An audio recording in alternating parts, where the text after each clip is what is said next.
शेगाव रहाटगाव रोडवरील साई प्रेरणा अपार्टमेंटपासून गणेश नगरकडे जाणाऱ्या रस्त्याच्या दुरुस्तीसाठी प्रहार जनशक्ती पक्षाने आक्रमक पवित्रा घेतलाय।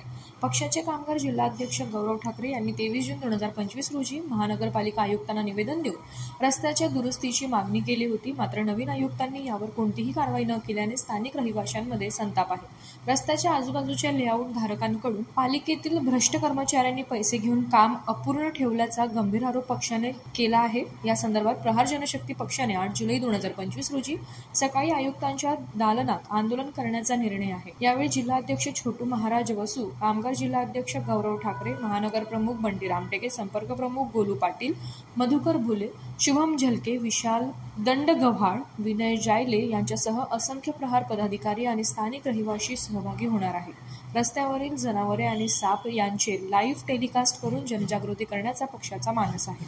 आंदोलनात वापरले जाणारे साप विभागाने वेळीच जप्त केले असले तरी रस्त्याचे बांधकाम तातडीने सुरू न झाल्यास कोणतीही पूर्वसूचना न देता मनपा कार्यालयात साप सोडण्याचा इशारा प्रहार जनशक्ती पक्षाने दिला आहे। पक्षाने महानगरपालिका आयुक्तांना त्वरित दखल घेऊन रस्त्याची दुरुस्ती पूर्ण करण्याची मागणी केली आहे। आंदोलन होतं हे शेगाव रहाटगाव रोडवरील साई प्रेरणा अपार्टमेंटपासून गणेश नगरकडे जाणारा डीपी रोड हा दुरुस्त करण्याबरोबर यासाठी आपण आंदोलन 23/6/2025 मॅडमला पत्र दिलं। त्यानंतर 7 ते 8 दिवस 10 दिवस याच्यावरून ओलांडल्यानंतर सुद्धाही त्यांनी कुठलीच कारवाई केली नाही।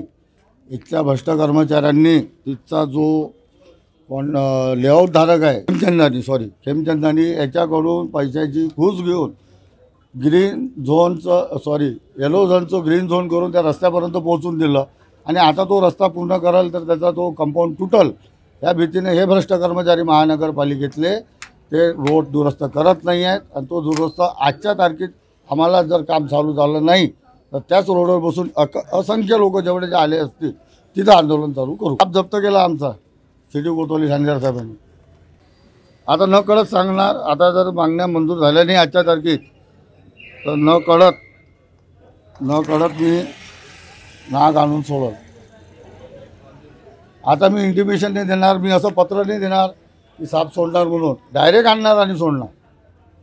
आज जरी जप्त झाले वनरक्षकांचे फोन आले, आज जरी जप्त झाले त्यानंतर जप्त होऊ देणार नाही, डायरेक्ट आणून सोडेल।